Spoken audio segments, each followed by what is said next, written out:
नमस्कार दोस्तों, मैं हूं आपका भाई प्रतीक मलिक और स्वागत करता हूं आपका आपके अपने YouTube चैनल टी से प्रतीक मलिक पर। और जैसा कि आप सबको पता है कि कल से सीटेट 2021 के लिए हमने एक टेस्ट सीरीज शुरू करी है, जिसके अंदर हम कवर कर रहे हैं topic wise 40 questions in every video. हर एक वीडियो में आपको 40 क्वेश्चन मिलेंगे टॉपिक वाइज। जैसे कि अभी हमारा टॉपिक है NCF, ठीक है। तो हमने पुराने सीटेट के पेपर्स को एनालिसिस किया है, कितने क्वेश्चन आए हैं हर टॉपिक से दिखा देता हूं वो भी। तो देखिए, एनसीएफ से अगर मैं पेपर 1 की बात करूं तो 101 क्वेश्चन आए हैं, ठीक है। लगभग जो ये वाला पार्ट है 8 क्वेश्चन, 5 क्वेश्चन, 5 क्वेश्चन, 6 क्वेश्चन, क्योंकि एनसीएफ से ही सबसे ज़्यादा क्वेश्चन आए हैं। देखो 420 क्वेश्चन में से अगर 101 क्वेश्चन यहाँ से आ जाते हैं, लगभग 25% क्वेश्चन तो इधर से ही आए हैं, तो आपको पता चलेगा। इसी तरह से अगर मैं बात करता हूँ पेपर 2 का, क्योंकि पेपर 1 और पेपर 2 की जो सीडीपी का आपका सिलेबस है वो सेम ही रहता है, तो यहाँ भी आप देखेंगे 91 क्वेश्चन यहाँ से भी आए हैं। तो लगभग आपके 200 क्वेश्चन रहेंगे, जिसको हम 5 वीडियो के अंदर कवर करेंगे और हर एक क्वेश्चन कवर होगा आपका टॉपिक वाइज, ठीक है। इसीलिए अगर आप अभी तक हमसे नहीं जुड़े हैं तो आप हमसे जुड़ सकते हैं, चैनल को अभी सब्सक्राइब कर लीजिए। साथ ही अगर आपको हमारे व्हाट्सएप से जुड़ना है कि आपके पास में नोटिफिकेशन पहले पहुंच जाए या पहले बता दिया जाए, तो आप व्हाट्सएप से भी जुड़ सकते हैं 8076392717। इस पे आपको मैसेज करना होगा, व्हाट्सएप अपना नाम और साथ में सीटेट लिखना होगा। साथ में ही आपको सीटेट का जो क्रैश कोर्स मैंने 48 वीडियोस का दिया मतलब करवाया हुआ है, वो फ्री ऑफ कॉस्ट हम देंगे। साथ ही आपको देंगे 10 पेजेस के ईवीएस नोट, जिससे आपको ईवीएस कहीं और से पढ़ने की जरूरत ही नहीं है, कोई वीडियो नहीं देखनी, कुछ नहीं करना। वो 10 पेजेस पढ़ लो, 15 क्वेश्चन वहां से कवर हो जाएंगे भाई आपके, ठीक है दोस्तों। आपको बस इतना ही करना पड़ेगा, ठीक है। आपको करना बस इतना होगा कि आपको दिए गए व्हाट्सएप नंबर पर मैसेज करना है। अब ये टॉपिक वाइज प्रीवियस ईयर ही क्यों करवा रहा हूं मैं टेस्ट सीरीज में, क्योंकि मैं ये मानता हूं प्रैक्टिस सेट के लिए कोई भी प्रैक्टिस सेट सफिशिएंट नहीं है जितना कि प्रीवियस ईयर। तो बस आप प्रीवियस ईयर कर लोगे टॉपिक वाइज, वही काफी सही रहेगा आपके लिए। चलिए स्टार्ट करते हैं। तो भैया ये क्वेश्चन आया था 2015 सितंबर में, 29वां क्वेश्चन था। इसमें कह रहे हैं कि giving children group work is an effective pedagogy strategy. कह रहे हैं कि बच्चों को समूह कार्य देना एक प्रभावी शिक्षण क्यों हो सकता है। इसके बारे में हमने पहले भी बात करी थी कि हमें बच्चों को इंडिविजुअल वर्क नहीं देना और हमें कोशिश करनी है कि बच्चों को ग्रुप वर्क दें। अब ग्रुप वर्क मैंने कल भी बताया था, ग्रुप वर्क क्यों दें। बच्चे सोशल स्किल्स सीखते हैं भाई, बच्चे एक दूसरे से सीखते हैं, उसके अंदर एक दूसरे के साथ बैठना आता है, बात करना आता है, क्योंकि इंसान एक सोशल एनिमल है, ठीक है। इसीलिए बच्चों को जितना ज़्यादा ग्रुप वर्क दोगे उतना अच्छी चीज़ रहती है। दूसरा मैंने आपको बताया था कि ये जो हमारा आंसर होना चाहिए वो चाइल्ड सेंटर्ड होना चाहिए, ना कि टीचर सेंटर्ड हो, ना कोई बुक सेंटर्ड हो, ना कोई पनिशमेंट या रिवॉर्ड सेंटर्ड हो। ये सारी हमारी नेगेटिव चीजें हैं। तो देखिए ऑप्शन में क्या दिया जाता है।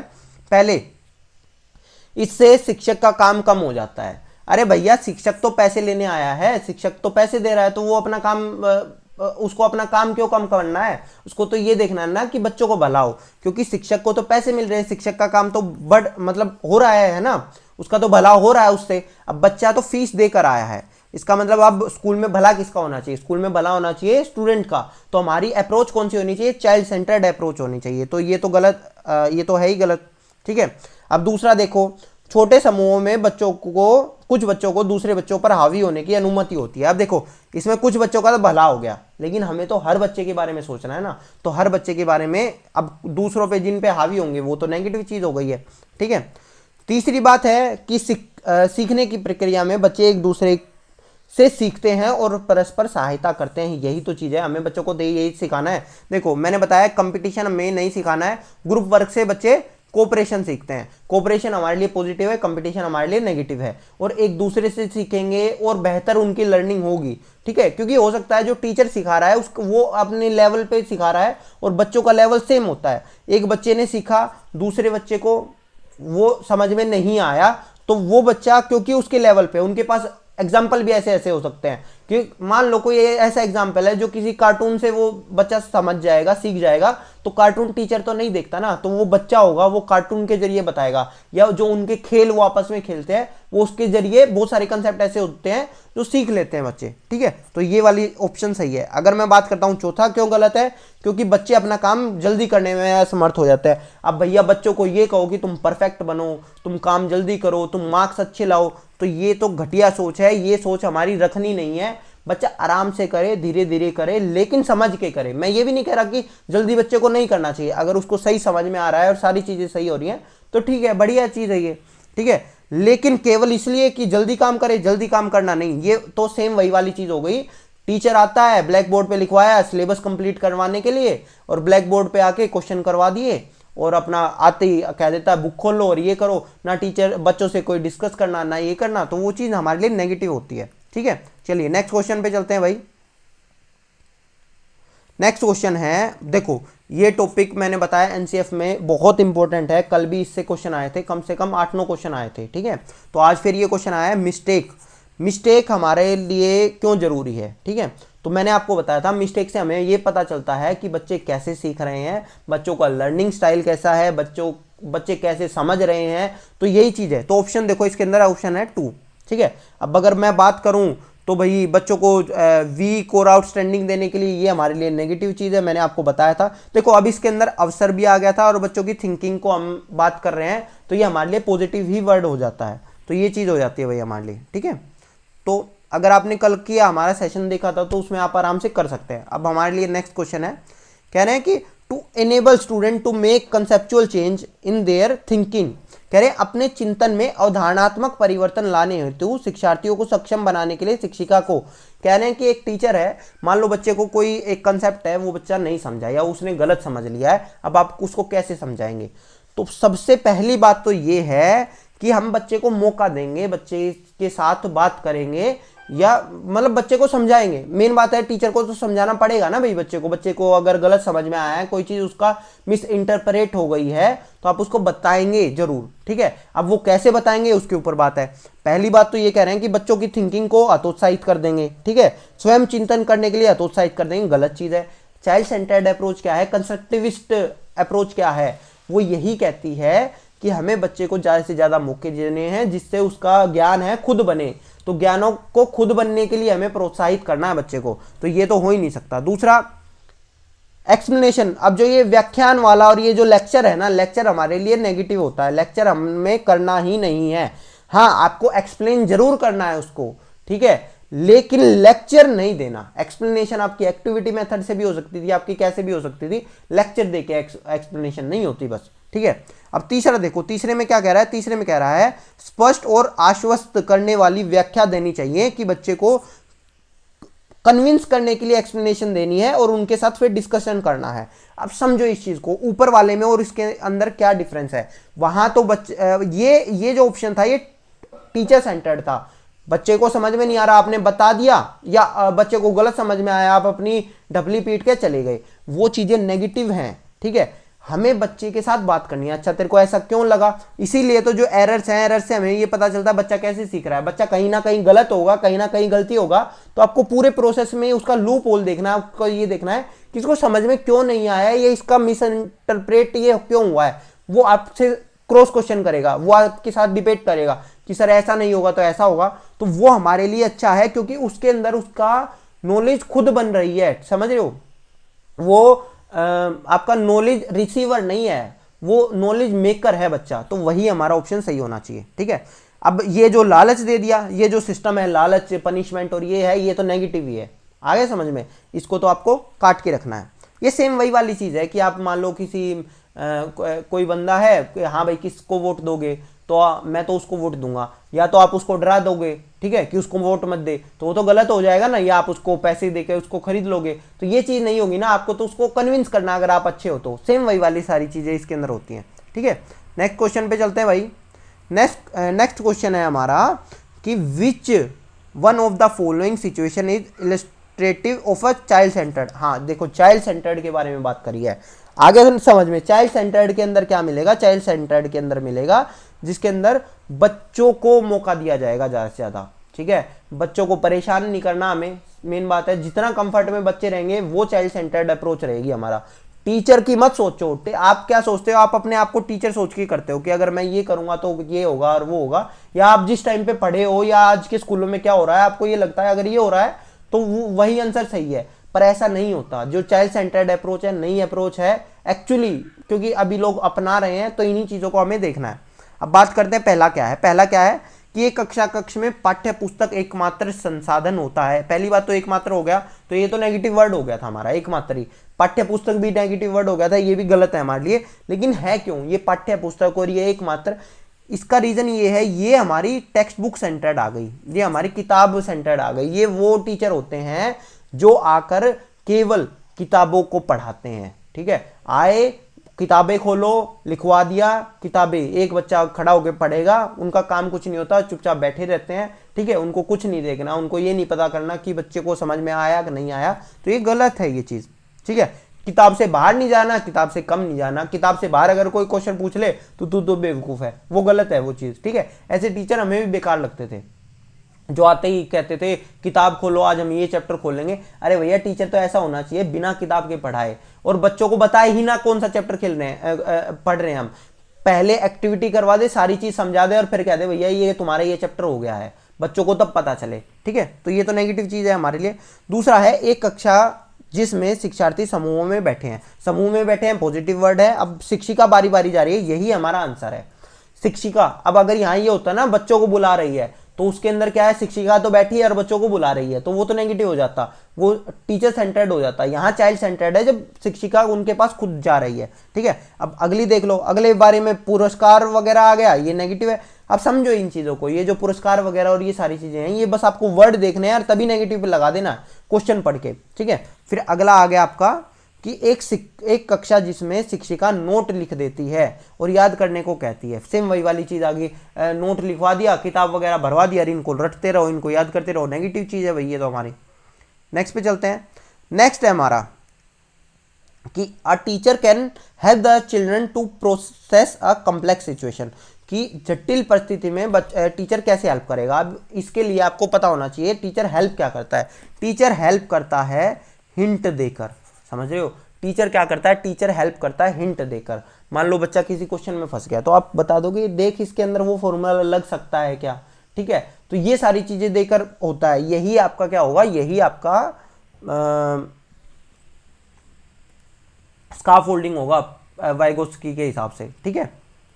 अब देखो इसमें से क्या क्या कर सकता है। मैंने बताया हेल्प नहीं करना गलत चीज़ है भैया, पैसा ले रहे हो हेल्प तो करनी पड़ेगी तुम्हें बच्चों की, लेकिन पका पकाया भी नहीं देना तुम्हें, पक्का पकाया बच्चे को नहीं देना तुम्हें।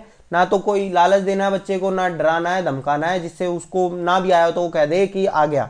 तो पहली बात तो हेल्प तो देनी पड़ेगी, गलत है। भाषण नहीं देना, भाषण तो गलत चीज़ है। मैंने बताया खुद करके दिखाओ, खुद का वो करो, ठीक है। अब खुद करके दिखाओ भी नहीं हो सकता इसके अंदर, क्वेश्चन तुमने खुद ही करके दे दिया बच्चे को, तो पका पकाया दे दिया, वो नहीं है। अब आपने क्या किया, आपने वो जो प्रॉब्लम थी ना, मान लो कोई मैथ्स का लंबा क्वेश्चन था, उसके अंदर 2-3 हिस्से थे कि पहले तुम ये निकालो कि मान लो पहले तुम पेरीमीटर निकालो, उसके साथ में उसके बाद में एरिया निकलेगा, या एरिया दिया हुआ है और फिर पूछ लिया पेरीमीटर क्या है उसका, तो पहले तुम कहोगे पहले लेंथ और ब्रेड्थ निकालो, उसके बाद में तुम साइड निकाल पाओगे, सॉरी साइड निकालो पहले और फिर उसके बाद में तुम पेरीमीटर निकाल पाओगे किसी भी चीज़ का। तो तुमने इस तरह का बता दिया, इंस्ट्रक्शन दे दी, तो ये चीज़ हमारे लिए पॉजिटिव है, ये तुमने हिंट दिया है बच्चे को, ठीक है। और कंपटीशन तो हमें कभी बढ़ाना ही नहीं है, हमें कोऑपरेशन बढ़ाना है बच्चों में। कंपटीशन नेगेटिव चीज़ है भाई हमारे लिए। चलिए नेक्स्ट पे चलते हैं। चाइल्ड सेंटर्ड पेडागोजी क्या है। चाइल्ड सेंटर्ड जब बच्चे को दिया जाएगा तो ये तो साफ सीधी बात है, इसी के अंदर एक ही चीज़ है, बच्चों को अभिव्यक्ति और उनके सक्रिय भागीदारी को महत्व देना। ये पॉजिटिव चीज़ होती है हमारे लिए, जब बच्चों की वॉइसेस को प्राइमेसी देते हैं हम और पार्टिसिपेशन को, एक्टिव पार्टिसिपेशन को बढ़ावा देते हैं, ठीक है। आ जाएगा। टोटली फ्री भी नहीं करना बच्चे को, जैसे ये कर रखा ना, बच्चे को टोटली फ्री भी नहीं करना, क्योंकि बच्चे को आपको साथ में तो रहना है बच्चे के, ठीक है। कंट्रोल नहीं करना आपको बच्चे को, लेकिन आपको साथ में तो रहना है, ठीक है। नेक्स्ट पे चलते हैं। नेक्स्ट है भाई हमारा, अब देखो भाई ये कह रहे हैं क्लासरूम एंगेजमेंट के लिए आप प्राइमरी स्कूल के कंटेक्स्ट में किसको एक्टिव एंगेजमेंट मानते हैं, मतलब वही है जिसमें बच्चे ज़्यादा से ज़्यादा भाग ले, तो वो कौन सा है। इमिटेटिंग और कॉपिंग द टीचर, कि वहीं पे जाके जो टीचर ने लिखवा दिया उसी को कॉपी कर रहा है, शिक्षक का अनुकरण कर रहा है और नकल कर रहा है, गलत चीज़ है भैया ये तो, ठीक है। इंक्वायरी करना, उनसे पूछ रहे हैं, वो प्रश्न पूछ रहे हैं, वाद विवाद कर रहे हैं, तो ये हमारे लिए पॉजिटिव है। कॉपी करना, याद करना, ये तो हमारे लिए नेगेटिव है। समझ में आ गया भाई। नेक्स्ट पे चलते हैं। एनसीएफ के अकॉर्डिंग मल्टीलिंगुअल क्लासरूम क्या होती है, ये हमेशा समझ लेना। ये आपका हिंदी में भी जब मैं करवाऊंगा कई बार आएगा, इंग्लिश पेडागोजी में भी कई बार आएगा, हो सकता है संस्कृत वगैरह में भी आए। तो मल्टीलिंगुअल क्लासरूम, बहुभाषी कक्षा हमारी समस्या नहीं होती, समाधान वो संसाधन होती है, रिसोर्स होती है। समझ में आया? तो ये हमारी नेगेटिव चीज़ है। चलिए नेक्स्ट पे चलते हैं भाई। कह रहे हैं भाई कि बच्चे कब ज़्यादा क्रिएटिव होंगे। बच्चे कह रहे हैं children are most creative when they participate in an activity. कब होंगे ज़्यादा? जब उनको दबाव बनाया जाएगा। गलत चीज़ है, मैंने बताया दबाव नहीं बनाना है, पुरस्कार नहीं देना है, डांट से बचने के लिए, अपनी रुचि से खुद से कि मेरा इंटरेस्ट इसमें, मेरा खेल में इंटरेस्ट है, मैं खेल में जाऊँगा। ठीक है, सिंपल क्वेश्चन था, ज़्यादा कुछ नहीं था इसके अंदर। नेक्स्ट पे चलते हैं। पूछा हुआ है बच्चे इनमें से क्या क्या है। कल भी मैंने इसके ऊपर बात करी थी, आज भी बात करते हैं। बच्चे सक्रिय होते हैं, पहली बात तो पैसिव नहीं होते, एक्टिव होते हैं। गलत है ये चीज़, ठीक है। फिर बात है बच्चे समस्या समाधान करता है, बिल्कुल एक्टिव प्रॉब्लम सोल्वर है, बच्चे समस्या समाधान करता है और यही हमें उन्हें बनाने की कोशिश करनी है। ठीक है, वैज्ञानिक शोध करता है, साइंटिफिक इन्वेस्टिगेटर हैं, बिल्कुल सही बात है। उनको आप हमारा अगर आपने पढ़ा हो ह्यूरिस्टिक मेथड होता है जिससे बच्चे प्रॉब्लम सॉल्विंग करते हैं, तो वो साइंटिफिक मेथड है। बच्चे करते हैं कि अच्छा ये चीज़ खराब है, मान लो मैं एक सिंपल एक बात बताता हूँ कि मान लो बच्चों को आपने सर्किट बनाने के लिए दिया, बल्ब खराब है, ठीक है, या बल्ब हमारा जल नहीं रहा, तो बच्चा पहले क्या करेगा? पहले बल्ब को बदलेगा। मतलब वो हाइपोथेसिस बना रहा है अपनी। तो ये एक साइंटिफिक मेथड है जिसके अंदर पहले बच्चा बल्ब को चेक कर रहा है, फिर बच्चा तार को चेक कर रहा है, फिर बच्चा आपके सेल को चेक कर रहा है। समझ रहे हो? तो हमारे हैं, बिल्कुल सही बात है इस चीज़ में। ठीक है, अब एक्टिव एक्सप्लोरर है, सक्रिय हैं, बिल्कुल सही है। तो हमारा आंसर हो गया BCD। ठीक है, नेक्स्ट पे चलते हैं। अब भाई इसके बारे में हमने कल भी बात करी थी। अब जैसे ये इंडिविजुअल डिफरेंस होता है तो इसको कैटर कैसे करेगा टीचर को क्या करना चाहिए इसके लिए। ठीक है, तो बच्चों को महत्व दे, ये पॉजिटिव चीज़ हो गई। उनके दृष्टिकोण को महत्व दे, मैंने हमेशा बताया हुआ है, ये हमारे लिए अच्छी चीज़ है। ठीक है, अब रूल नियम बनाएगा, गलत चीज़ है। समान और मानक तरीके होंगे, बिल्कुल गलत है। हर बच्चा हमारे लिए अलग है, तो हर बच्चे को आप एक ही तरह से नहीं समझा सकते। हो सकता है कोई तरीका किसी के लिए सही हो, कोई किसी के लिए सही हो। ठीक है, अंक वगैरह के आधार की बात तो है ही नहीं। ठीक है, तो हमारा आंसर यही है, पहला ही आंसर है हमारा। चलिए नेक्स्ट पे चलते हैं भाई। नेक्स्ट क्वेश्चन है हमारा, सितंबर 2016 में आया था भाई। साथ साथ तो वीडियो लाइक भी कर देना, ठीक है, और लास्ट में अपने आंसर भी जरूर छोड़ना कमेंट में वीडियो खत्म होने के बाद में। चलिए, मतलब आपके कितने आए थे आंसर, आपको टेस्ट है नहीं आपका। चलिए नेक्स्ट क्वेश्चन है हमारा, किसी प्रगतिशील कक्षा की व्यवस्था में शिक्षक एक ऐसे वातावरण को उपलब्ध कराकर अधिगम को सुगम बनाता है। अधिगम यानी लर्निंग को फैसिलिटेट कैसे करेगा? प्रोग्रेसिव एजुकेशन के बारे में मैंने बता रखा है। इंक्लूजन, हम अगला जो टॉपिक रहेगा हमारा एनसीएफ के बाद वो इंक्लूसिव एजुकेशन ही रहेगा, तो वो हमारे लिए पॉजिटिव चीज़ है। ठीक है, तो इसको तो हतोत्साहित हमें करना ही नहीं है। एनकरेज रिपीटिशन, मैंने बताया था जब रिपीटिशन होती है चीज़ें बोरिंग होने लग जाती है, मैकेनिकल होती हैं, वो चीज़ें में नहीं होना चाहिए। ठीक है, तो ये नहीं है। प्रमोट डिस्कवरी, बिल्कुल खोज को प्रोत्साहन देकर, यही हमारा सही रहेगा। और फिर है हमारा रिस्ट्रिक्टिव, क्या हम रिस्ट्रिक्ट करेंगे बच्चों को, नियम बनाएंगे, गलत है ये चीज़ हमारी। ठीक है, नेक्स्ट है भाई हमारा। अब देखिए नेक्स्ट है हमारा हाँ ये है, which of the following is an example of effective school practices. ठीक है, कि विद्यालय प्रथा के लिए कौन सा प्रभावशाली उदाहरण है, कौन सा आप मान सकते हैं। तो समझो एक चीज़ को, पहली बात तो कंपटीशन हमें नहीं बढ़ाना है, कंपटीशन नहीं बनाना है, हमें कभी भी शारीरिक दंड नहीं करना है। अब बात करते हैं निरंतर तुलनात्मक मूल्यांकन। अब देखो इसके अंदर अगर मैं बताऊं तो इन दो ऑप्शन में आप कंफ्यूज हो सकते हो। एक तो तुलनात्मक, लेकिन क्योंकि इसके अंदर ये नहीं बताया तुलना उसकी किससे हो रही है, उसकी तुलना अगर खुद से हो रही है, ठीक है, तो ये आंसर होना चाहिए था। अगर इसके अंदर ये लिख देता ना, उसकी खुद से, उसके पुराने जो उसकी लर्निंग हुई है उसके आधार पर उसकी तुलना खुद से ही हो रही है, तो ये आंसर हो जाता हमारा। लेकिन ये नहीं लिखा, इसलिए ये भी मेरा नेगेटिव हो जाता है। अब देखो यहाँ अगर मेरा ग्रुप लर्निंग होता तो मेरा ठीक हो जाता, लेकिन ग्रुप लर्निंग के बाद में भी हम हर बच्चे के ऊपर भी फोकस करते हैं, हम उनको ग्रुप वर्क जरूर देते हैं, समझना इस चीज़ को, ग्रुप वर्क देते हैं, लेकिन जो हमारा फोकस होता है वो यही होता है कि ग्रुप के अंदर हर बच्चा सीखे और इंडिविजुअलाइज लर्निंग हो। समझ रहे हो? तो यही चीज़ होती है, इसीलिए यह हमारा आंसर है। नेक्स्ट पे चलते हैं। अब कह रहे हैं कि ये बताओ कि primary school children will learn most effectively in an atmosphere. ठीक है, कि जो प्राइमरी स्कूल के जो बच्चे हैं वो कहाँ ज़्यादा सीखेंगे, कहाँ ज़्यादा सीखेंगे, जहाँ वो ज़्यादा खुश रहेंगे। समझ रहे हो? देखो, एक बच्चा होता है, हमारा ये मानना है कि बच्चा उसी खुशी के साथ स्कूल में आना चाहिए जिस खुशी के साथ वो प्लेग्राउंड में खेलने के लिए जाता है। समझ रहे हो? तो उसके लिए क्या है, पहली बात तो ऑप्शन ये देखो, where the focus and stress ही दे दिया बच्चे को तो बात है ही नहीं। पढ़ने लिखने और गणित की संज्ञानात्मक कुशलताओं पर ही ध्यान केंद्रित होगा और बल दिया जाता है, गलत है ये चीज़। बहुत सारी चीज़ें हैं हमारे लिए। ठीक है, हमें मास्टरी नहीं करना है, हमें किसी भी स्किल में मास्टरी नहीं करना है, समझ लेना, ये चीज़ हमारे लिए नेगेटिव होती है। फिर यह where teacher leads all, teacher lead कर रहा है तो ये तो गलत ही हो गया। बच्चे क्या होंगे, बच्चे पैसिव रोल होगा बच्चों का, गलत है ये तो, निष्क्रिय रहेंगे बच्चे, नहीं होना चाहिए ये।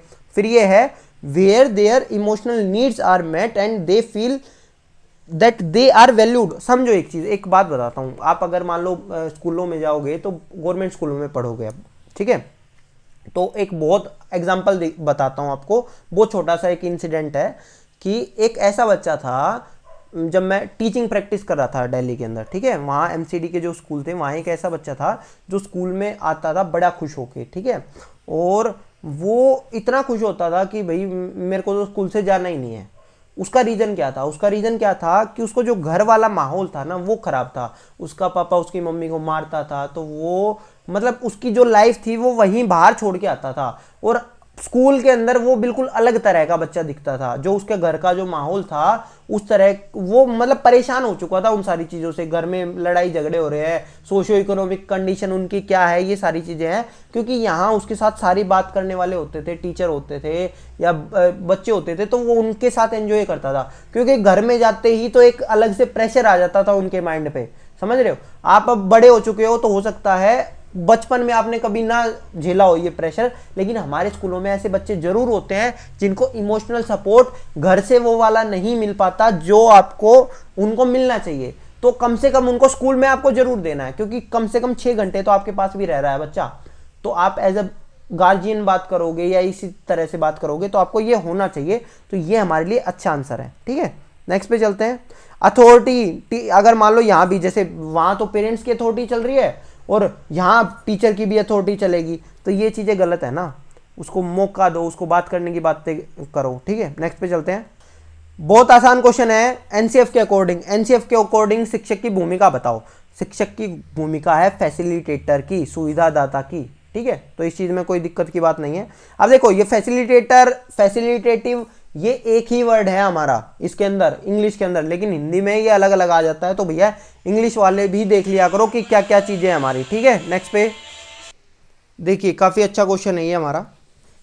इसके अंदर क्या कह रहा है, इसके अंदर कह रहा है कि बच्चे का कंसेप्चुअल डेवलपमेंट करना है आपको, उनके कंसेप्ट डेवलप करने हैं, उनको मतलब नई नई चीज़ें बतानी है उनको। ठीक है, तो आप उनको कैसे समझाएंगे, तो आप ये सारा चीज़ है आपका जो लेसन प्लान आपका होता था वो आप कैसे करते थे। तो पहली बात ये देखिए क्या कह रहे हैं, give student multiple example and encourage them to use reasoning. बिल्कुल सही बात है, एनकरेज आप क्या कर रहे हैं, बच्चे को एनकरेज कर रहे हैं यूज रीजनिंग यूज करने के लिए। समझ रहे हो? इसका मतलब ये है, आपका दो मेथड होते थे, एक तो होता था आगमन विधि, निगमन विधि, यानी कि इंडक्टिव मेथड और डिडक्टिव मेथड। तो इंडक्टिव मेथड का एग्जांपल था, इंडक्टिव मेथड हमारे लिए अच्छा है, ये पॉजिटिव है, तो यही हमारा आंसर है। बाकी तीनों एग्जांपल भी देख लेते हैं। पनिशमेंट आ गया, नेगेटिव है। ठीक है, अब कह रहे हैं कि पुराने को पढ़ाए बिना, यानी पुराने से कोई वो नहीं करना है। प्रीवियस नॉलेज का टेस्ट होता था हमारा उसके अंदर, तो ये तो गलत चीज़ है, ये तो प्रीवियस नॉलेज के साथ तो हमें जोड़ना पड़ेगा। तीसरी बात है, चौथी में आ गया है याद करना। ठीक है, याद करने के लिए कहना, तो ये तो गलत चीज़ है कि गलत विचारों को हटा देना और नए विचारों को याद करना, ऐसा भी गलत था।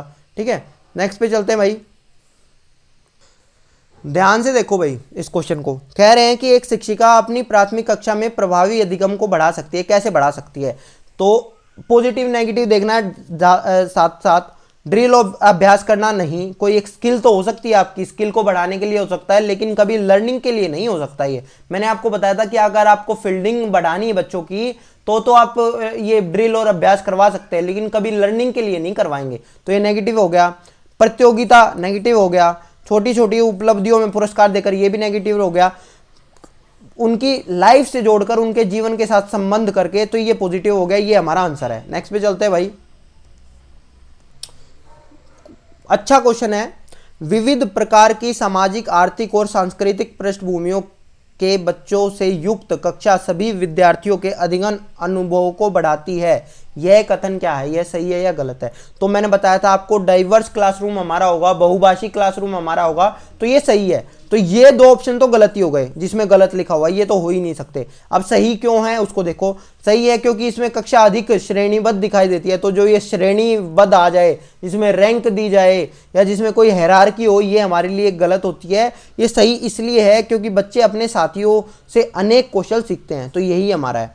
तो अब ये भ्रम भी आपका टूट गया होगा कि सबसे बड़ा आंसर जो होगा वही हमारा आंसर होता है सीटेट में। ऐसा नहीं होता, आपको समझना पड़ेगा। ये तो पुराने टाइम पे लोग बस बता के चले गए, या यही सारी चीजें हैं। ठीक है, नेक्स्ट पे चलते हैं। नेक्स्ट है हमारा, निम्नलिखित में से कौन सा शिक्षक की भूमिका का सबसे अच्छा वर्णन करता है? टीचर का रोल क्या होना चाहिए? देखो, एक शिक्षकों को निर्धारित पाठ्य पुस्तक का पालन करना, कि बस एक प्रिस्क्राइब्ड टेक्स्ट बुक है उसी को, नहीं भाई, मैंने बताया था टेक्स्ट बुक से बाहर की भी दुनिया है। आओ आते ही किताबें ही मत खुलवाओ बच्चों से, गलत चीज है ये। ठीक है, नेक्स्ट है पाठ्यक्रम को पूरा, जैसे ये पाठ्यक्रम को समय पर पूरा करने वाली बात आ जाए ना, नेगेटिव चीज है ये। इसके चक्कर में बच्चों की ऐसी कर रखी है टीचर्स ने, सिलेबस पूरा नहीं होगा, ये नहीं होगा, अभी हमें 3 महीने में सिलेबस पूरा करना है, फिर टेस्ट होंगे, ये होगा वो होगा। ये सारा का सारा मार्क सेंटर्ड होता है। ठीक है, इसके अंदर बस ये क्या होगा, उनको ये है जल्दी से जल्दी करवाओ और फिर उसी को सारे साल रटवाते रहो, हमारा रिजल्ट अच्छा आ जाएगा, ये आ जाएगा, वो जाएगा। अरे बच्चे को क्या याद है ये बताओ ना। आज 10वीं पास हो गई, ठीक है, इतने साल हो गए 10वीं पास किए, आप में से कितने बच्चों को याद है भाई जो आपने साइंस में पढ़ा था, मार्क्स आपके कुछ भी आ गए? तो नहीं है ना, क्योंकि उसकी कोई वैल्यू ही नहीं है जब तक आपने सही से पढ़ा ही नहीं। आज आप लोग क्यों 6ठी से 8वीं तक की जो किताबें हैं केवीएस की तैयारी करने के लिए दोबारा पढ़ रहे हो? क्यों? क्योंकि टीचर ने उस टाइम पे ध्यान दिया कि केवल रटवाया जाए और आपने केवल रटा था।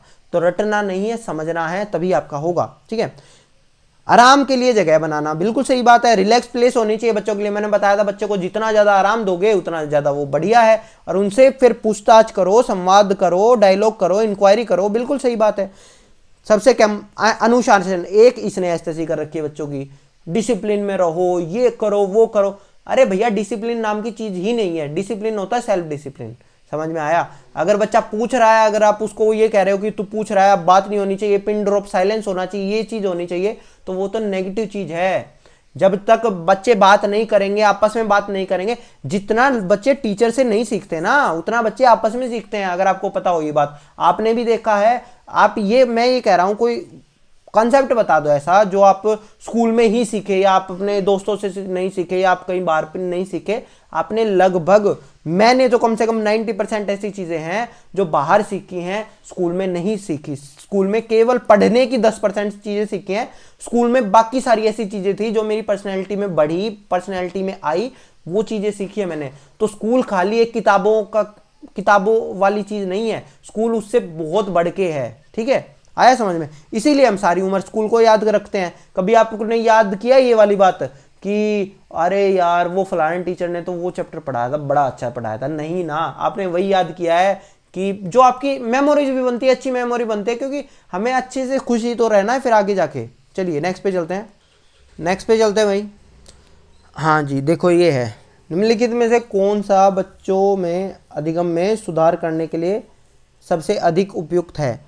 शिक्षकों को विभिन्न उदाहरणों और चित्रों का उपयोग करना और विषय की व्याख्या करनी चाहिए। ठीक है, कि वो बच्चों को उदाहरण दे। ठीक है, ये ठीक है। ठीक है, ये थोड़ा सा ठीक है कि टीचर एक्सप्लेन कर रहा है, एग्जाम्पल भी दे रहा है। ठीक है, लेकिन ये थोड़ा थोड़ा टीचर सेंटर्ड है, जिसमें टीचर स्टूडेंट कुछ कर ही नहीं रहा है। ठीक है, स्टूडेंट को कुछ करने के लिए कह नहीं रहा है। कक्षा में सभी प्रकार के शिक्षण सामग्री होनी चाहिए। ठीक है भैया, शिक्षण सामग्री भी हो गई, कोई दिक्कत नहीं है। शिक्षक को वास्तविक जीवन स्थितियों पर बच्चों को एक दूसरे के साथ बातचीत करने में मदद करनी चाहिए। बिल्कुल सही बात है। फैसिलिटेटर का मतलब ये है टीचर को बच्चों की मदद करनी है, ना कि बच्चों को लगे रहना है कि ये पढ़ो वो पढ़ो और ये सारी चीजें, अब ये टीचिंग एड देख लो या वो टीचिंग एड देख लो। नहीं, बच्चे खुद बनाएंगे, खुद का अपना उनका जो नॉलेज होगा वो खुद बनाएंगे। तो यही हमारा आंसर सही है। ठीक है, नेक्स्ट पे चलते हैं भाई। अच्छा क्वेश्चन है, कक्षा में बच्चों को प्रेरित समझा जाता है कि बच्चे मोटिवेटेड हैं और वो पढ़ने आए हैं, वो किस लिए? अनुशासन बनाए रखते हैं, बिल्कुल गलत है। अनुशासन वाली चीज़ तो गलत चीज़ है। रेगुलर अटेंडेंस रहती है, गलत है। ठीक है, वे शिक्षकों से स्पष्टीकरण प्राप्त करने के लिए प्रश्न पूछते हैं। जिस क्लास में बच्चे क्वेश्चन पूछ रहे हैं ना, वही क्लास अच्छी है, यही हमारा आंसर है इसके अंदर। ठीक है, नेक्स्ट पे चलते हैं। ये जो चीज़ें हैं ना, अच्छी वर्दी पहन के आए हैं, ये पहन के आए हैं, ये सारी नेगेटिव चीज़ें हैं, ये सेकेंडरी चीज़ें हैं जिनको आज के टाइम पे हमने प्राइमरी बना दिया है। नेक्स्ट पे चलते हैं। एनसीएफ मैंने बताया कंस्ट्रक्टिविस्ट अप्रोच है, रचनावाद है, कंस्ट्रक्टिविज्म है, यही हमारा आंसर है, कोई दिक्कत की बात नहीं है। चलिए नेक्स्ट पे चलते हैं भाई। अब देखो भाई, अच्छा क्वेश्चन है, कह रहे हैं कि बताओ, ये बताओ टेक्स्ट बुक को आप किस तरह से समझते हो? जैसे कि हमें खाली टेक्स्ट बुक ही नहीं पढ़ानी चाहिए, ये चीज़ें तो हमने गलत कह दी। मैं कह रहा हूँ टेक्स्ट बुक नेगेटिव चीज़ है, लेकिन क्या इतनी अगर नेगेटिव होती तो स्कूल में है क्यों ये बताओ ना। ठीक है, तो यही क्वेश्चन आया है यहाँ से कि क्यों है, एक्चुअली हमें जरूरत क्यों है। तो वे कह रहे हैं वे एक राज्य और राष्ट्र में अधिगम की एक रूपता को बनाए रखते हैं। कि एक टेक्स्ट बुक लगा दी तो इसका मतलब आसाम में भी वही लर्निंग होगी, दिल्ली में भी वही लर्निंग होगी, क्या ऐसा पॉसिबल है क्या? नहीं भैया, ये टोटली टीचर पे डिपेंड करता है, टेक्स्ट बुक कभी डिसाइड नहीं कर सकती। और इसके लिए टेक्स्ट बुक सेम लगाना, ये चीज़ लगाना, ये चीज़ गलत होती है। ठीक है, तो मतलब इसके लिए तो कम से कम टेक्स्ट बुक को वर्णन कहीं नहीं कर सकता है इस चीज़ के लिए। तो मैं नेक्स्ट, वे अध्ययन में पाठ्यक्रम के बारे में शिक्षकों और माता पिता का मार्गदर्शन करते हैं ना, मार्गदर्शन के लिए भी नहीं होती टेक्स्ट बुक। नेक्स्ट, वे संसाधन रहित संदर्भ में सबसे आवश्यक अधिगम संसाधन बनती है। मान लो किसी स्कूल में कुछ है ही नहीं, कोई संसाधन नहीं है, कह रहे हैं वहाँ टेक्स्ट बुक होगी ना तो वो सबसे अधिक उपयोगी होगी वहाँ, नहीं, ऐसा भी नहीं है। वे कक्षा में उपलब्ध संसाधन और संदर्भ सामग्री में से एक है। मैं यही मानता हूँ कि एक अकेली जो टेक्स्ट बुक है ना, टेक्स्ट बुक बस उतना ही कार्य करती है जितना आपका चौक करता है या बोर्ड करता है या आपको और सारी चीजें जो चीज करती है, टेक्स्ट बुक भी उन्हीं में से एक है बस। ठीक है, जिसका उपयोग टीचर को करना आना चाहिए अच्छे से। ठीक है, इतना ही हमारा होता है, तो यही हमारा ऑप्शन है 4। ठीक है, नेक्स्ट पे चलते हैं भाई। कह रहे हैं निम्नलिखित में से कौन सी कक्षा समृद्ध शिक्षा को प्रोत्साहित करती है? बताओ कौन सी कक्षा समृद्ध कक्षा को कौन सी प्रोत्साहित करती है, आपको क्या लगता है? वे कह रहे हैं वह कक्षा जिसमें खुली गतिविधि कोने हो और विविध प्रकार के बाल साहित्य खुली ताक पर शेल्फ पर रखी हो, मतलब कि जो बाल साहित्य हो मतलब बच्चों की रीच में हो, ऐसा नहीं हो टीचर ने बांध के रख रखे हैं, गतिविधियों के लिए भी है, तो मैं तो इसी को अच्छा मानता हूँ। अब इसके अंदर क्या है कि मुक्त कह रहे हैं जहाँ सामग्री को सप्ताह में एक बार खेल के लिए बाहर लाया जाए, ये नेगेटिव चीज़ हो गई है। ठीक है, पाठ्य पुस्तक सामग्री और संचालित संचरित योजनाबद्ध अधिगम वाली कक्षा, गलत है ये भी कि केवल पाठ्य पुस्तक से पढ़ाई हो रही है, गलत है ये चीज़ भाई। ठीक है, वह कक्षा जिसमें प्रदर्शित विभिन्न प्रकार की सामग्री बच्चों की पहुंच से परे हो, ये भी चीज़ गलत है, परे तो होनी नहीं चाहिए। नेक्स्ट पे चलते हैं भाई। अब देखो इसमें वो क्वेश्चन आ गया, जैसे मैंने बताया डिसिप्लिन नेगेटिव होता है, टेक्स्ट बुक नेगेटिव होता है, तो इसके अंदर डिसिप्लिन वाली चीज़ आ गई है कि अनुशासन के बारे में बताओ। अनुशासन क्या है? अनुशासन मैंने बताया था कि स्वयं होता है, सेल्फ होता है। ठीक है, बच्चे अपनी शिक्षा को विनियमित और मॉनिटर करने के लिए करते हैं, सेल्फ होता है, रेगुलेट करते हैं खुद की लर्निंग को, किसी और के द्वारा थोपा गया नहीं होता, चुप्पी साधने के लिए नहीं होता, शिक्षकों निर्देश देने के लिए नहीं होता। ठीक है, बच्चों को उनके पाठ रट कर याद करवाने के लिए नहीं होता, ये सारे नेगेटिव चीज़ है। चौथा हमारा सही है। ठीक है, नेक्स्ट पे चलते हैं। अब देखिए अच्छा क्वेश्चन है कि एक 3 साल का बच्चा है, बताता है कि दूध बूथ पर एक मशीन द्वारा उत्पादन होता है, तो इसमें तो कोई दो राय है ही नहीं कि इसका मतलब उसने वो चीज़ देख रखी है, उसका वो अनुभव है तभी उसको ये चीज़ पता है। तो ऑप्शन क्या कह रहे हैं, मतलब क्वेश्चन क्या कह रहा है, निम्नलिखित में से कौन सा बच्चे की समझ का सबसे अच्छा स्पष्टीकरण प्रदान करता है? ठीक है, which of the following offer the best explanation of child's understanding. तो भैया अब ये बात है, अब ये कह रहे हैं बच्चे का जवाब दूध बूथ से दूध खरीदने की अपने अनुभवों पर आधारित होता है। बिल्कुल सही बात है, ये बात तो है ही। अब ये कह रहे हैं बच्चों ने गाय कभी देखी नहीं है, हो सकता है उसने गाय देखी भी हो लेकिन उसने कभी दूध निकलता नहीं देखा उसमें से, क्योंकि उसने तो दूध यहाँ से निकलता हुआ देख रखा ना, तो ये चीज़ गलत हो गई है। बच्चे का परिवार बच्चे को प्रेरक प्रदान, ये गलत है, प्रेरक वातावरण और ये सारी चीजें, इसका तो कोई मतलब ही नहीं है। बच्चे की दुनिया का बहुत सीमित अनावरण ज्ञान है। अरे भैया सीमित नहीं होता, बच्चे को जितना ज्ञान है वही हमारे लिए वो है, उसको और ज्यादा ज्ञान दो, ठीक है। तो ये चीज गलत है। हमारा ऑप्शन पहला ही सही है कि उसने अपने आसपास में दूध के बूथ से ही देख रखा है, इससे तो हमें यही पता चलता है कि उसने ये देखा होगा, तभी तो वो ये चीज कह रहा है। नेक्स्ट पे चलते हैं। कह रहे हैं भैया प्रोग्रेसिव एजुकेशन क्या कहती है, प्रोग्रेसिव एजुकेशन है क्या, ठीक है। ये क्या कह रही है, देखो प्रगतिशील शिक्षा, ठीक है। तो ये कह रहे हैं कि स्कूलों की आवश्यकता नहीं है, ऐसा तो बिल्कुल भी बात नहीं है। बच्चे अपने जीवन के अनुभवों से सीखते हैं, ऐसा नहीं है, ठीक है। स्कूलों की जरूरत जरूर है, क्योंकि वहां एक उनको फायदा मिलेगा, बहुत सारी चीजें सीखने में उनको फायदा मिलेगा। ऐसा नहीं है कि स्कूलों की आवश्यकता है ही नहीं, गलत चीज है ये। स्कूलों में शिक्षा सामाजिक और प्राकृतिक दुनिया का प्रतिबिंबित करती है, ठीक है। Education in school should reflect the social and natural world. यही बात है, हमारा जो प्रोग्रेसिव एजुकेशन है वो यही कहती है कि तुम किताबी कीड़ा मत बनाओ उनको, तुम टेक्निकल चीजें उनको मत सिखाओ जिसका वो आगे कुछ वैल्यू ही ना हो। हमें उनको, बच्चों को वो चीजें सिखानी है जो उनको समाज में जाएंगे तो उनको ऐसा ना लगे स्कूल अलग है, ठीक है। स्कूल अलग था और रियल लाइफ अलग है। जैसे ऐसे कहते हैं ये तो स्कूली बातें हैं, ये तो किताबी बातें हैं। क्यों? क्योंकि किताबों में हमें ऐसा लिखा होता है कि ये प्रैक्टिकल नहीं है ये चीजें। तो हमारा स्कूल हमेशा प्रैक्टिकल होना चाहिए, इस तरह से कि अगर वो कहीं समाज में भी जाता है तो उसको ऐसा लगे ही ना, उसको ऐसा ना लगे कि, क्योंकि ऐसे कह देते हैं ना ये तो बहुत बोला है, ये तो कभी घर से बाहर नहीं निकला। भैया स्कूल तो गया ना, तो स्कूल को ही ऐसा बना दो ना जो घर से बाहर है, ठीक है। तो यही हमारा आंसर है इसका, ठीक है। तो यही हमारा प्रोग्रेसिव एजुकेशन यही कहती है। नेक्स्ट पे चलते हैं। अच्छा क्वेश्चन है, पॉजिटिव नेगेटिव अगर आपने पढ़ा होगा वो पीडीएफ होगी आपके पास में, या आपने वो देखी होगी, तो यहाँ से आप आराम से कर सकते हैं। गलत है, रैंकिंग आ गया इसके अंदर, ये गलत है। प्रोग्रेसिव एजुकेशन का मतलब इसके अंदर नहीं होता, ठीक है। रैंकिंग तो हमें देनी नहीं है, छात्रों को लेवल भी नहीं करना है, ये भी नहीं है। रैंकिंग इसके अंदर भी नहीं है, हमारा चौथा ही है, ठीक है। रैंकिंग तीनों में, रैंकिंग हमारे लिए नेगेटिव है, ठीक है। चलिए नेक्स्ट पे चलते हैं भाई। अच्छा क्वेश्चन था, इजी क्वेश्चन था, ये क्वेश्चन आप देखते ही कर सकते हो, बहुत अच्छा क्वेश्चन है भाई। चिल्ड्रन लर्न इफेक्टिवली, चिल्ड्रन कब अच्छे से पढ़ते हैं? पाठ्य पुस्तक नेगेटिव आ गया, याद करना नेगेटिव आ गया, संपट से नकल उतार कर नेगेटिव आ गया। वे विभिन्न गतिविधियों एवं कार्यों में सक्रिय रूप से भाग लेते हैं, बिल्कुल सही है। शिक्षक कक्षा में होने वाली सभी घटनाओं को पूर्ण रूप से नियंत्रित करता है, ये गलत है भैया, समझ रहे हो। यही हमारा एक्टिवली पार्टिसिपेशन, यही हमारा आंसर था। नेक्स्ट पे चलते हैं। चलिए, जुलाई 2019 के अंदर क्वेश्चन आया था, when a teacher has positive belief about student and their ability.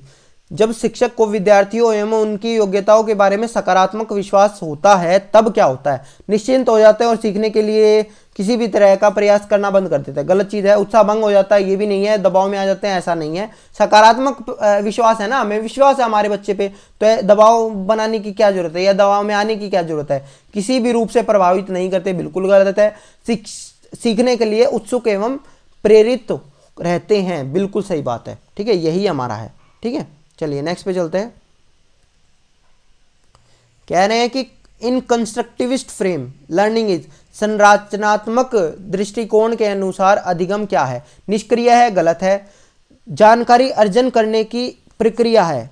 अब देखो, प्रोसेस ऑफ एक्विजिशन नहीं, जानकारी बनानी है हमें, एक्वायर थोड़ी करनी है, ये थोड़ी रटना थोड़ी है। मैंने बताया था ना, बच्चा हमारा नॉलेज रिसीवर नहीं है, नॉलेज को वो खाली ले नहीं रहा है, एक्वायर नहीं कर रहा है, अर्जन नहीं कर रहा है, उसको बना रहा है। हमारा तो कंस्ट्रक्टिविस्ट अप्रोच यही है, संरचनात्मक यही है, ठीक है।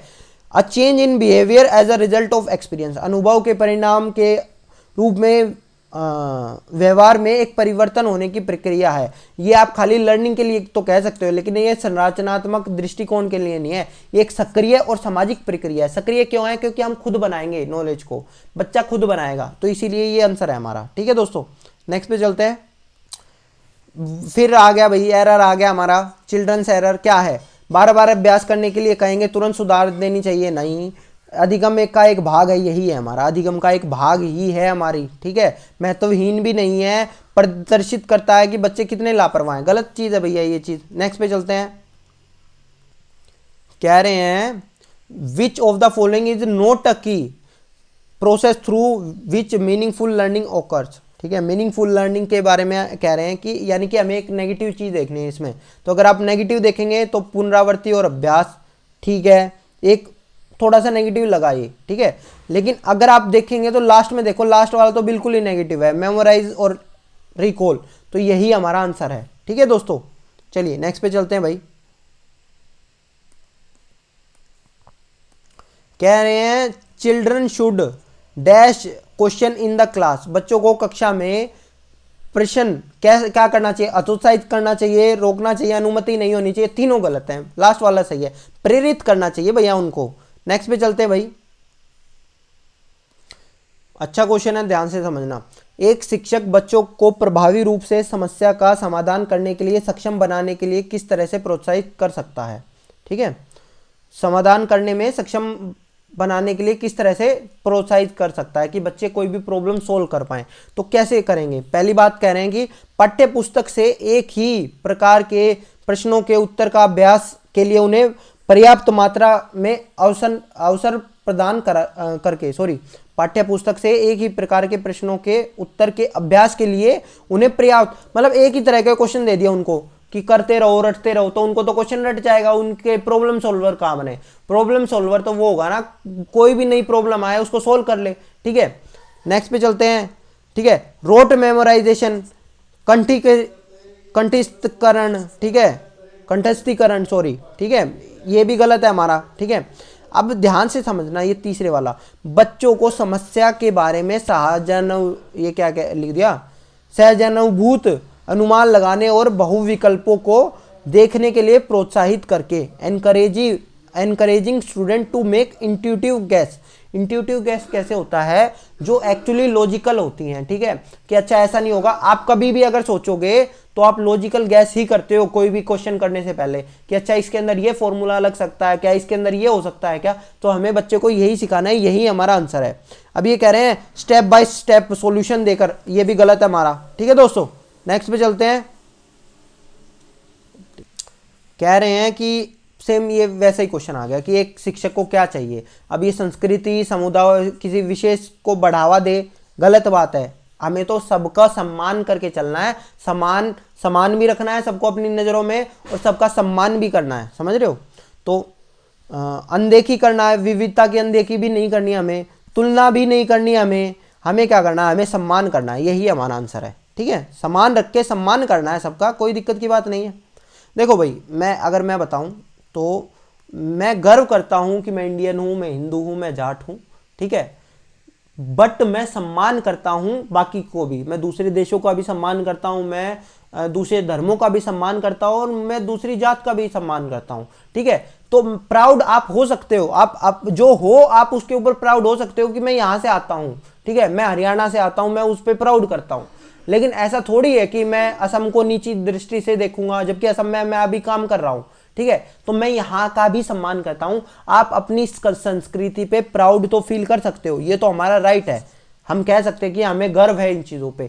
लेकिन आपको कभी भी दूसरे को कभी नीचा नहीं दिखाना है, ऐसे ही हमें बच्चों को रखना है। ठीक है, नेक्स्ट पे चलते हैं भाई। अच्छा क्वेश्चन है, कह रहे हैं कि एक प्रारंभिक कक्ष में बच्ची अपने साथ जो अनुभव लाती है, आप क्या करेंगे? बच्ची अनुभव ला रही है तो हमें बच्चों को सम्मान करना है ना, कोई दिक्कत की बात नहीं है। तो उपेक्षा करेंगे? उपेक्षा तो हमें करना ही नहीं है, इग्नोर भी नहीं करना है, इग्नोर गलत चीज़ है। उन्हें शामिल करना और उन्हें संचय करना चाहिए, बिल्ड ऑन, उनको बढ़ाना चाहिए, बिल्कुल सही बात है, यही हमारा है। उन्हें अस्वीकार भी नहीं करना चाहिए, समझ रहे हो, क्योंकि वो कुछ लेकर आई है स्कूल में, तभी वो अपनापन समझेगी स्कूल के अंदर। ठीक है, नेक्स्ट पे चलते हैं भाई। अच्छा क्वेश्चन है भाई, कह रहे हैं कि बच्चों और उनके अधिगम के संदर्भ में कौन सा कथन सही है? ठीक है, the statement regarding children and there learning is correct, which of the following statement. ठीक है, इनमें से आपको कौन सी ऐसी स्टेटमेंट ऐसी लग रही है जो सही है? तो ध्यान से समझना। पहला क्या कह रहा है? पहला कह रहा है बच्चों को सीखने के लिए अभिप्रेरणा तथा सीखने के लिए उनकी सक्षमता केवल आनुवांशिकता के द्वारा निर्धारित होती है। मतलब मान लो किसी के मम्मी पापा बहुत इंटेलिजेंट है तो उसी का बच्चा इंटेलिजेंट होगा क्या? ठीक है, ऐसा तो नहीं होता भाई। ठीक है, ऐसा बिल्कुल भी नहीं होता। हमारा हेरिडिटी और एनवायरनमेंट, जब हम इसके बारे में पढ़ेंगे, डिबेट है इसके बारे में, तो वहाँ हम इक्वल रखते हैं दोनों को, कि दोनों का इक्वली महत्वपूर्ण है, तो ये तो चीज़ गलत ही हो गई। नेक्स्ट पे कह रहे हैं कि बच्चों को सामाजिक आर्थिक पृष्ठभूमि उनकी प्रेरणा एवं अधिगम सक्षमता को निर्धारित एवं सीमित करती है। ये भी गलत है। मान लो कोई बच्चा गरीब घर का है या कोई बच्चा किसी एक स्पेशल कास्ट से आता है, तो क्या वो पढ़ाई में कमज़ोर होगा क्या? नहीं भैया, पढ़ाई में कमज़ोर कोई भी इस तरह से हम नहीं कह सकते किसी को भी, ठीक है। हाँ, आप ये कह सकते हैं उसकी वजह से उनको अवसर कम मिलेंगे पढ़ाई के, ठीक है। अब कोई गरीब घर का है तो हो सकता है उसको अवसर ना मिले, लेकिन आप उसके मेंटल लेवल को, कोग्निटिव लेवल को, या उसकी लर्निंग को, या उसके मोटिवेशन को, आप इसको जज नहीं कर सकते उनसे, ठीक है। कुछ दिन पहले मैंने एक वीडियो बनाया था केवीएस के ऊपर। केवीएस के ऊपर मैंने ये कहा कि भैया मैंने उसमें बात करी थी जनरल कैटेगरी की, तो बहुत सारे बच्चे उसको नेगेटिव ले गए, अलग ले गए। उन्होंने कहा सर आप भी जनरल कैटेगरी की बात करें। भैया जनरल कैटेगरी का मतलब ये होता है, जनरल कैटेगरी के अंदर सिलेक्शन का मतलब ये होता है कि उस टाइम पे जो एससी होगा वो भी उसमें सेलेक्ट होगा, एसटी होगा वो भी उसमें सेलेक्ट होगा, जो आपका ओबीसी होगा वो भी उसके अंदर सेलेक्ट होगा, क्योंकि जनरल के लिए कोई कैटेगरी नहीं है। बहुत सारे लोगों को ये, उनकी सोच है, उनको ये लगता है कि 50% सीटें तो जनरल के लिए होती हैं, ठीक है, और मान लो 27% सीटें ओबीसी के लिए सेलेक्ट होती हैं। तो एक्चुअली आपको ये पता होना चाहिए ये 27% तो केवल ओबीसी के लिए हैं, लेकिन जो ये 50% सीटें होती हैं ना, ये वो सीटें हैं जिन पे कोई भी आ सकता है, ये अनरिजर्व्ड सीटें होती हैं, समझ रहे हो। तो जनरल कैटेगरी, अब जिनको मिसकन्फ्यूजन हो गया था उस टाइम पे, जिनको कन्फ्यूजन था, तो उनका भी क्लियर कर रहा हूं कि मैंने कभी ये नहीं कहा कि भैया कोई एक कैटेगरी स्पेशल है या वो स्पेशल है ना। जनरल कैटेगरी की लिस्ट ऊपर क्यों जाती है? क्योंकि उस कैटेगरी के अंदर या उसके अंदर हर जगह से बच्चे आते हैं। जो एससी का बच्चा होगा वो भी आएगा, जो एसटी का बच्चा होगा वो भी आएगा। तो एक्चुअली अगर देखा जाए तो वो जो अनरिजर्व्ड कैटेगरी है वो बेटर, आप कह सकते हैं, उनकी जो उनके मार्क्स होंगे वो उनसे बेटर होंगे, क्योंकि उसके अंदर हर जगह से टॉपर बच्चे आ गए, ठीक है। उसके अंदर फिजिकल हैंडीकैप होगा वो भी आ गया, मतलब हर जगह से आ गए। तो यही होता है हमारा, ठीक है। तो आपका ये चीज़ें भी हमारी गलत है। तीसरा हमारा मोटिवेट करना, रिवार्ड वगैरह पनिशमेंट देके, ये भी गलत है। सभी बच्चे सीखने के लिए स्वाभाविक रूप से प्रेरित होते हैं और सीखने में सक्षम होते हैं। बिल्कुल सही है, सभी बच्चे होते हैं भाई, ठीक है। नेक्स्ट पे चलते हैं भाई। हाँ, बहुत आसान क्वेश्चन है, इसमें तो कुछ करने की जरूरत ही नहीं है। पैसिव नहीं होते, सक्रिय होते हैं, ठीक है। छोटे वयस्क के रूप में होते हैं, मिनी है, ये गलत है, ठीक है। हमारा एक्टिव एक्सप्लोरर होते हैं हमारे बच्चे। नेक्स्ट पे चलते हैं भाई, ठीक है। मैंने बताया था, जोन लोग ने कहा था ब्लैंक स्लेट, ठीक है, टेबुला रासा बोला था उसने इस चीज़ को। अब 2019 दिसंबर के अंदर क्या क्वेश्चन आया है, बहुत आसान क्वेश्चन आया था भाई ये, ठीक है। ये क्या कह रहा था कि constructivist approach learning is primary, क्या है ये हमारा आखिरी क्वेश्चन होगा। 40 क्वेश्चन हो जाएंगे भाई, फिर 47-48 मिनट पे चली गई वीडियो। याद करना नहीं है, रोट मेमोराइजेशन नहीं है। रीइंफोर्समेंट कैसे होगा? पनिशमेंट से होगा या फिर आपका प्राइज से होगा, ये भी हमारे लिए नेगेटिव है। कंडीशनिंग हमारे लिए, जो कंडीशन वाले थे ना, जो आप ये कहते हो, आपने कभी देखा है कि आपका कभी स्किनर से क्वेश्चन आया सीटेट में? क्यों नहीं आता? क्योंकि ये तो वो चीज़ें हैं जो 1920-1925 में हमने मना कर दी थी जिनको। लेकिन आज भी बहुत सारे ऐसे लोग हैं जो केवल स्किनर को पढ़ाते हैं, थॉर्नडाइक को पढ़ाते हैं। ये जो क्लासिकल कंडीशनिंग और ये जो अनुबंधन के सिद्धांत थे ना, शास्त्रीय और ये फाला, ये तो हमारे नेग्लेक्ट हो चुके हैं, इनको हमने खत्म कर चुके हैं। हमारा क्या चल रहा है? कंस्ट्रक्टिविज्म अप्रोच चल रहा है, तो ये तो गलत चीज़ है। फिर ये अवबोधन की प्रक्रिया पर केंद्रित है, यही हमारा आंसर है। मीनिंग मेकिंग पर है, मीनिंग मेकिंग हमारे लिए इंपॉर्टेंट है। धन्यवाद दोस्तों। अगर आपको वीडियो पसंद आया हो तो इस वीडियो को लाइक कर देना, शेयर कर देना अपने दोस्तों के साथ में, और ज़्यादा से ज़्यादा पढ़ाई करो, बस यही है। धन्यवाद। कमेंट जरूर करना।